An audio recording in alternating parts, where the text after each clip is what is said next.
நம்ம கூடுதல் கட்டுப்பாட்டு அலுவலர் துணை பதிவாளர் எல்லோருக்கும் இந்த வந்திருக்கிற அதிபர்களுடைய பெற்றோர்களும் அவருடைய உறவினர்களுக்கெல்லாம் வாழ்க்கைகளை இங்கே தெரிவித்துக் கொள்கிறேன். ஒரே பாராட்டு மழை உடம்பிச்சுட்டா இருக்கணும். ஆனால் உடம்பு இன்னைக்கு பூராவும் அலுவலகத்தில் மத்தியானம் 1 மணிக்கு சாப்பிட்டுட்டு கிளம்பணும். நான் இன்னும் வரைக்கும் நான் அலுவலகத்தில் கொஞ்ச நேரம் தான் உட்காந்தேன். ஒரு ஆளுக்கு இவ்வளோ நேரம் பாராட்டு நடந்தது எனக்கு திரும்பி யாரும் இல்லை. ஏன் சொல்றது மாதிரி ஏன்னா பொதுவாக நான் உங்களை பாராட்டுறேன். கண்ட்ரோலர் ஆஃபீஸில் இருக்கிற நண்பர்கள் நான் நிச்சயமாக பாராட்டுறேன். ஏன்னா இந்த பஞ்சு இல்லையா, ஒருத்தர் நம்ம வேலை பார்க்குறாரு, வேலை பார்த்து நம்மளை விட்டு வேற எங்கேயோ போயிடுறாரு, அதோட மறந்துடும், ரிட்டையர் ஆகிட்டோம் மறந்துடும். அதனால தான் நான் நெஞ்சில் வைக்கிறவர்கள்னு ஒரு நூல் எழுதியிருந்தேன். அதில் எல்லாரையும் பதிவு பண்ணுறது காரணம் நன்றி உணர்வு மனிதனுக்கு இருக்கும். 10 வருஷம் கழித்தாலும் இவர் என்னோட வேலை பார்த்தாரு, நான் அவரோட வேலை பார்த்து போனால் என்னன்னு நான் சொல்லணும். அதான் நன்றி உணர்வு. ஏதோ கவர்மெண்ட்டில் வேலை பார்த்தோம், போனோம், ரிட்டையர் ஆனோம், அதோட போனோம். நிறைய பேர் மறந்துடுறாங்க, அதிகாரிகளை மறந்துடுறாங்க, அவங்களுடைய சேவையை மறந்துடுறாங்க. இதெல்லாம் இருக்கக்கூடிய காலத்தில் ஒருத்தருக்கு இவ்வளவு அந்த டிபார்ட்மெண்ட்டில் ட்ரிபியூவில் ரொம்ப நல்லா நடந்தது. அதே மாதிரி இங்கேயும் கூப்பிட்டு நடத்திட்டீங்கன்னா இவங்க எல்லாருமே இதுக்கு ஏற்பாடு செய்திருக்க நண்பர்கள் யாராரோ அவர்களுக்கு தான் நான் மனமார்ந்த நன்றி தெரிவிக்கிறேன். நன்றி உணர்வு அதிகமாக இருக்கு. நான் சொன்னால் கண்டவாள ஆட்சியை பற்றி பெருமையாக பேசினேன். ஏன்னா நம்ம ப்ராடக்ட் மணி. மற்றவங்க எவ்வளோ பெருமை பண்ணாலும் ட்ரேடு யாரு? Controller office trade. அது இங்கே எல்லாத்தையும் விட எனக்கு தான் அதிகமாக என்னுடைய யாரையும் அவர் வேலை பார்த்துருக்காரு. அதனால நான் மதியை பற்றி இவ்வளோ நேரம் சொல்லிட்டு வந்தேன். இருந்தாலும் அந்த ட்ரிபிளில் பேசுகிறவங்க அவர் லேபில் என்னென்ன வேலை பார்த்தாரு, எப்படி பாதுகாப்பாக பார்த்துக்கிட்டாரு, பொருட்களை எப்படி பார்த்துக்கிட்டாரு, அந்த லேபை எப்படி பார்த்துக்கிட்டாருன்னு அவ்வளோ சிறப்பாக பேசினாங்க. கேட்கறது ரொம்ப மகிழ்ச்சியாக இருக்கு. ஒருத்தருக்கு பெருமையை அவர் எப்படி வேலை பார்த்தாரு, எப்படி மற்றவர்களோடு பழகிறாரு, அதோட வேலை பார்க்கலாம். மனித இயல்பும் மனித பண்பும் மனிதனுக்கு இருக்கும். எந்த வேலை பார்த்தாலும் இருப்பாங்க. நான் சொன்ன மாதிரி பெரிய ஒருத்தர் கீழ் வேலை தான் பார்க்கலாம். மனிதாபிமானம் வேணும், மற்றவர்களோடு பழகிறது, மற்றவர்களை பண்பாக நடத்துவது, இந்த பண்பு வேணும். மற்றவர்களை சீனியர் பீப்புளாக மரியாதை நடக்கும். இதெல்லாம் அவர் ரொம்ப கராராக இருக்காரு. அதிகமாக லீவ் போட்டது கிடையாது, நோ ரிப்போர்ட் கிடையாது, ரொம்ப பொறுமையாக இருப்பார். ஆனால் நான் கூட கொஞ்சம் கடுமையாக அவர்கிட்ட சில வேலை நடந்திருப்பேன். ஆனால் அவர் ஒரு நாள் கூட அதை ரிட்டார்ட் பண்ண, அதாவது ஒருத்தர் நம்ம பேசணும்னா உடனே ரிட்டார்ட் பண்ணாலும் வச்சுக்கோங்க, அது மனசில் இருந்துகிட்டே இருக்கும். அதாவது கொண்டா இன்னும் செய்யணும், ஒருத்தருக்கு கொண்டா இன்னும் செய்யணும். அவர் செய்த ஒன்று நன்றி கூட 1000 தப்பு ஒருத்தன் பண்ணியிருக்கான்னு வச்சுக்கலாம். ஒரே ஒரு நன்மை அவர் செய்ததை நம்ம நினைச்சு பார்த்தோம்னா அவர் செய்த தீமைகளெல்லாம் அழித்து விடும் சொல்ற மாதிரி அந்த திருக்குறளுக்கு ஏற்ப அவருடைய வாழ்க்கையை அவர் நடத்தி காட்டியிருக்கிறார். அவர் குடும்பத்திலும் சரிதான், பல விஷயங்கள் அவர் பேசுவார், அவங்க குடும்ப விஷயங்கள்லாம் பேசுவார். ஏன் குடும்பத்தோட எல்லா விஷயமும் அவருக்கு தெரியும். இன்னைக்கு எங்கள் மாமனார் பேர், என் மருமகன் பேர், எல்லாரும் பேரும் கேட்டால் கிளியராக சொல்லுவாங்க. இது தெரிஞ்சிக்க வேண்டிய அவசியம் இல்லை. அதாவது ஒருத்தர் பணியாற்றுகிற போது குடும்பத்துக்கு குடும்பம் நட்பாக பழகி அதோட போகணும். நம்ம வரைக்கும் நம்ம பழகிட்டு கையை கொடுத்துட்டு ஹலோ சார் சொல்லி போகிறது அது சரியாக கிடையாது. ஒருத்தர் குடும்பத்தை தெரிஞ்சிடணும். அந்த குடும்பத்தில் என்ன இருக்குது, யார் இருக்கணும், ஒருத்தர் மனவிட்டு பழகணும். அப்படிதான் அலுவலகத்தில் இருந்தால் தான் அது ஒரு குடும்ப இணைப்பாக நம்ம அப்படி யாரும் செய்யறது இல்லை. ஆனால் மதி அதுக்கு ஒரு எக்ஸப்ஷன்.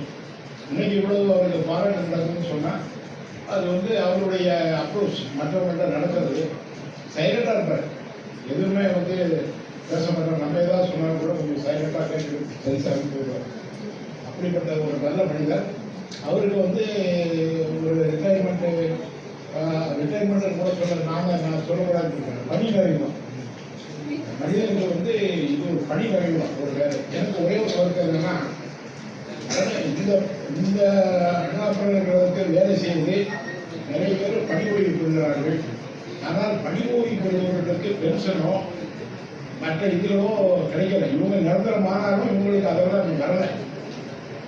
இதை தவிர இன்னும் பணி நிரந்தரமாகாது.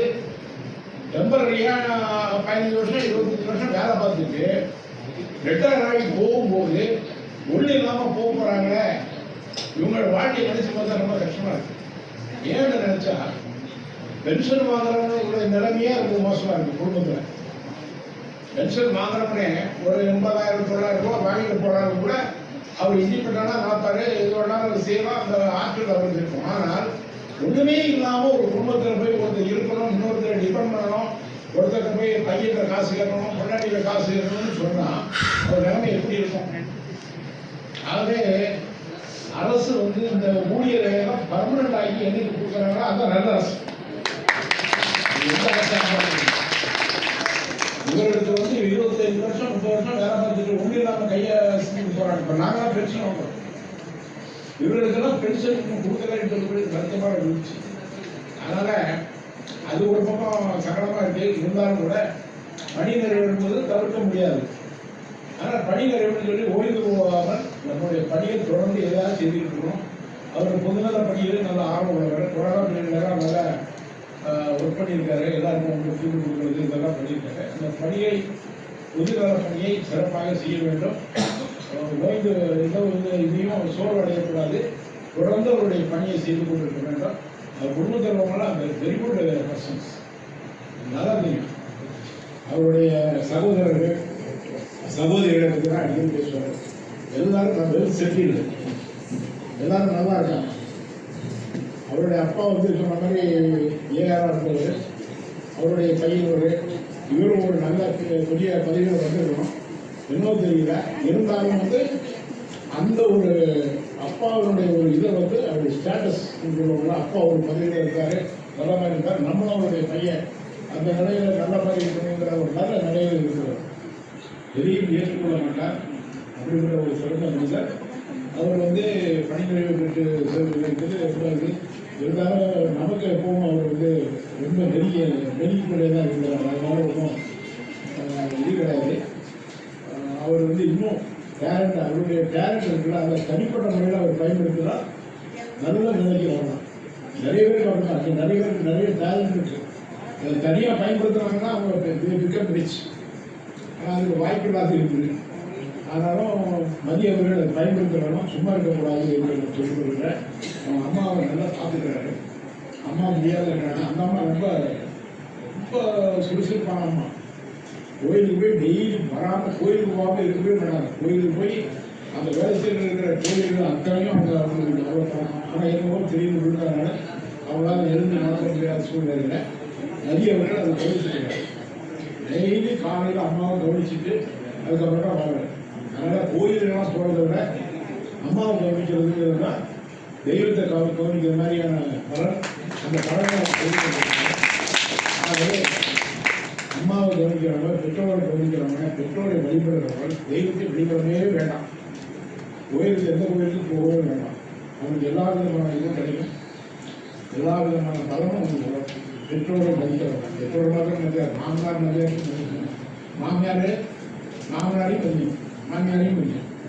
அப்படி பண்ணாலும் எல்லாருமே கைதான அந்த உலகில் இருக்கிறவங்க எல்லோரும் எல்லா பலனும் கிடைக்கும் என்று கூறிக்கொண்டு அவர் பல்வேறு பலன்களை நலன்களை பெற்று வாழ வேண்டும் என்று வாழ்த்தி அவருடைய குடும்பத்தை நண்பர்கள் எல்லாம் உறவினர்கள் எல்லோரும் பல்லாண்டு நலமுடன் வாழ வேண்டும் என்று வாழ்த்தி விடைபெறுகிறேன்.